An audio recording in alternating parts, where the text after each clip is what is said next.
In this episode, we are looking at display and projector problems, because these are some of the easiest issues for users to notice and some of the easiest issues for beginners to misread.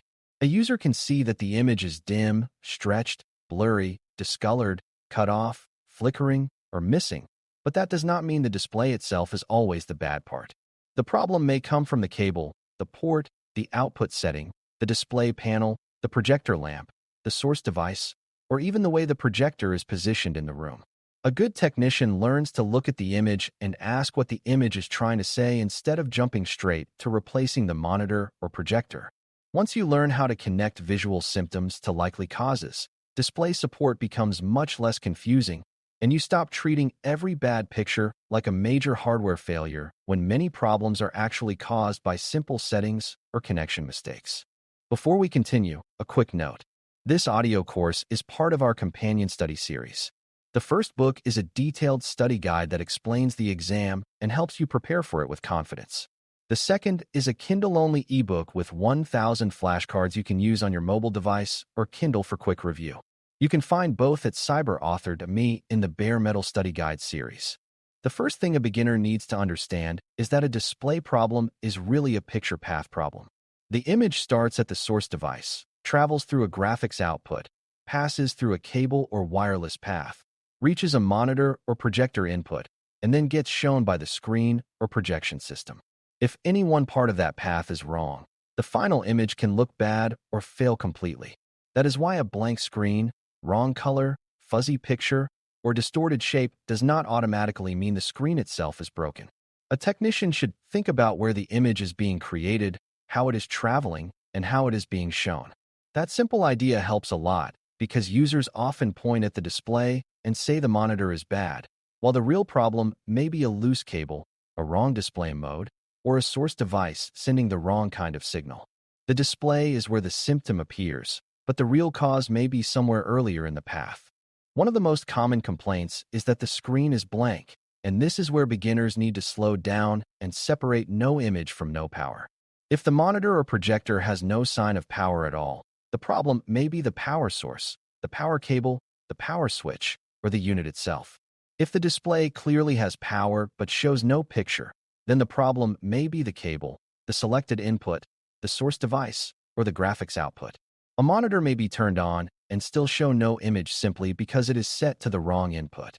A projector may appear to be running, with fans and status lights active, but still show no usable image because it is waiting on the wrong source, or because the connected device is not actually sending video. For beginners, this is a very important habit. Always ask whether the display has power and whether it is receiving a signal before deciding the whole unit has failed. Dim output is another common symptom, and it can come from several very different causes. On a monitor, dim output may be caused by low brightness settings, a power-saving mode, backlight trouble, a failing panel, or even a user who accidentally changed the display settings without realizing it.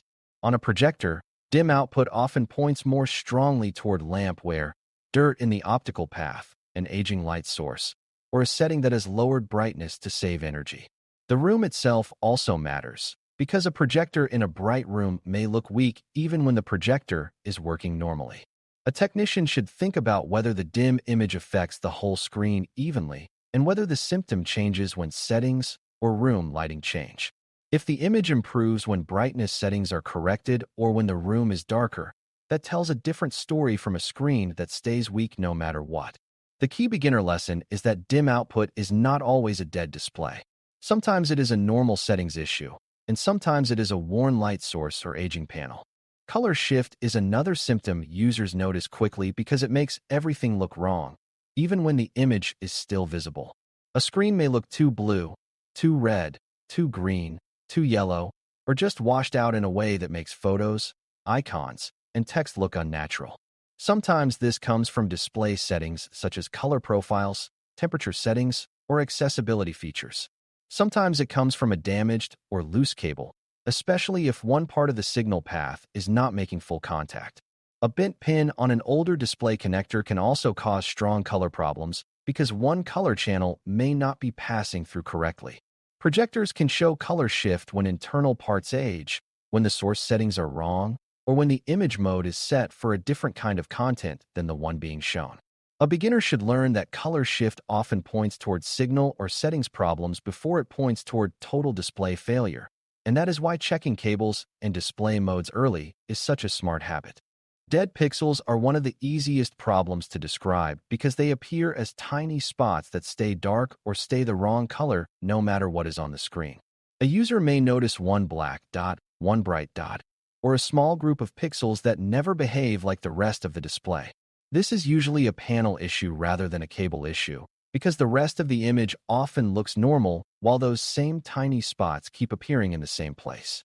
A technician should understand that dead pixels and stuck pixels are not always the same thing. A dead pixel does not respond normally at all, while a stuck pixel may remain on one color instead of changing correctly. This kind of issue is usually tied to the screen hardware itself. For a beginner, the important point is that if a tiny defect stays in exactly the same physical spot no matter what content is displayed, the problem is probably inside the panel and not in the video cable, the graphics settings, or the operating system. Burn-in is another panel-related symptom, and beginners should understand it because users often describe it as a ghost image that will not go away. Burn-in means a faint image pattern remains visible even after the original content has changed. This is more often associated with display types that can hold a persistent image after the same content stays on the screen too long, especially bright logos, menus, or interface bars. A technician should not confuse true burn-in with temporary image retention because temporary retention may fade away after the display shows different content for a while. True burn-in is more stubborn and tends to remain in place even after rest or normal use. The important beginner lesson is that a faint old image shape that stays in the same place usually points toward the screen hardware itself, not toward the cable or the source device. If the old image pattern stays visible no matter what is connected, the display panel has likely developed a physical image problem. Flickering is a symptom that can come from more than one part of the display path, which is why it is so important to think carefully about it. A flickering image may come from a loose cable, a poor connector, a bad refresh setting, electrical instability, a failing backlight, or a graphics output problem from the source device.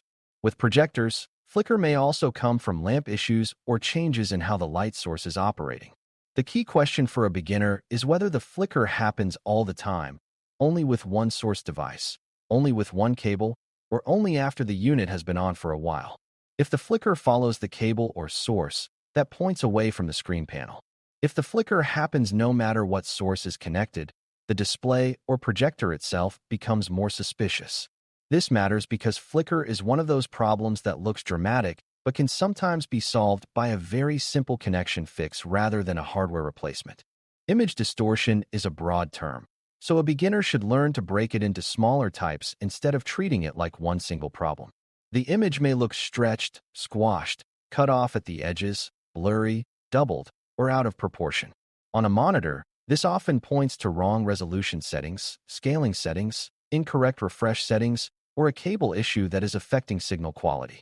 On a projector, distortion may also come from physical placement, lens adjustment, focus problems, or keystone correction needs. A technician should ask whether the shape of the image is wrong, whether the sharpness is wrong, or whether the alignment is wrong, because those are different clues. A blurry image often points toward focus, resolution mismatch, or signal quality trouble. A stretched or squashed image points more toward display settings or aspect ratio issues. A cut-off image may point toward overscan, wrong display mode, or source settings that do not match the display device correctly. Keystone issues are especially important with projectors because this is one of the most common visual problems in rooms where the projector is not positioned well. If the projector is too high, too low, or off to one side, the image may appear wider at one end and narrower at the other instead of forming a clean rectangle. That is a keystone problem, and it usually comes from projector position rather than from a broken cable or bad source device. Many projectors include keystone correction settings to help square up the image, but a technician should know that heavy correction is not always the best long-term answer if the projector can be physically positioned better. The cleaner solution is often to place the projector more directly in line with the screen so less electronic correction is needed. For beginners, the key idea is simple. If the projected image looks like a trapezoid instead of a rectangle, think first about position and projector alignment before blaming the cable, the computer, or the projector's internal image hardware. Blurry or soft images can also confuse beginners because they may seem like a failing monitor when the real issue is much simpler. On a projector, blur often comes from focus adjustment, dirty lens surfaces, low-quality source resolution, or projection on a poor surface. On a monitor, blur may happen when the display is not set to its native resolution, when scaling is handled poorly, or when the signal path is weak because of a bad cable or converter. A technician should pay attention to whether text is soft, whether edges look fuzzy, and whether the problem affects everything equally. If the display becomes sharp at the correct resolution, then the problem was likely a settings mismatch. If a projector becomes clear after focus adjustment, then the projector itself may be fine. This is a very helpful beginner lesson because it shows that poor image quality does not always mean damaged hardware. Often the image is simply being shown in the wrong way. Projectors add a few support ideas that beginners should learn early because they depend more on environment than a normal monitor does. Room lighting, screen surface, distance from the screen, airflow, and projector angle all affect how the final image looks. A projector may seem weak or washed out not because it is broken, but because the room is too bright or the wall surface is poor for projection. If the projector overheats, the image may dim, flicker, shut off, or behave inconsistently after some time in use. Dust also matters more with projectors because it can affect cooling and optical clarity. A technician should remember that a projector is not only a display device. It is also a room-dependent device. That means a support decision should include the environment, not just the hardware itself. A beginner who ignores the room may spend too much time blaming the projector when the real problem is the setup around it. Cables and ports deserve special attention because they are one of the most common causes of display trouble and one of the easiest things to overlook when the picture looks badly damaged. A damaged high-definition multimedia interface, HDMI, cable, a loose display port, DP, connection, or an older video graphics array, VGA, connector with damage can cause missing color, flicker, no signal, poor sharpness, or unstable display behavior. A beginner should remember that the cable does not have to be fully disconnected to cause trouble. A partly damaged connection can still pass some image information while making the picture look wrong in a way that seems much more serious than the real cause. This is why technicians think about the whole signal path instead of only the display. If a bad image changes when the cable is moved, reseated, or replaced, that is a strong clue that the display itself may be innocent and the problem is really in the connection. Settings problems are just as common as cable problems, especially in environments where users connect laptops to monitors, projectors, and docking setups all the time. The source device may send the wrong resolution, the wrong refresh rate, the wrong aspect ratio, or the wrong output mode for the display it is connected to.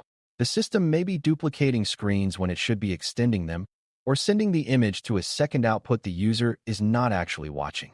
A projector may be expecting one input while the laptop is sending another. A monitor may look cut off or blurry because the source is not using settings that match the display well. Beginners should understand that a bad picture does not always mean damaged hardware. It often means the source and the display do not agree yet about how the image should be shown. That is why technicians always consider settings along with hardware when solving display problems. A useful beginner habit is to map the symptom to the most likely part of the path instead of trying random fixes. If the issue is one tiny spot that never moves, think panel defect. If the issue is trapezoid shape on a projector, think position and keystone. If the issue is whole screen dimness on a projector, think lamp, light source, or room conditions. If the issue is flicker or color loss that changes with cable movement, think connection path. If the issue is blur or stretching, think resolution, focus, aspect ratio, or scaling before thinking about dead hardware. This style of thinking keeps support work calm and organized. It also helps beginners avoid replacing a good monitor when the problem was just the wrong cable, or replacing a projector when the image only looked bad because it was aimed poorly and used in the wrong lighting conditions. By the end of this topic, display and projector problems should feel much more readable.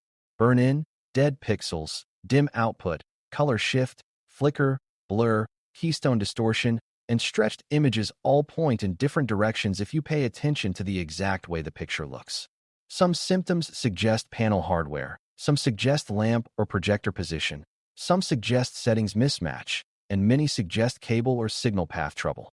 The big goal for a beginner is not to memorize every display technology in deep detail.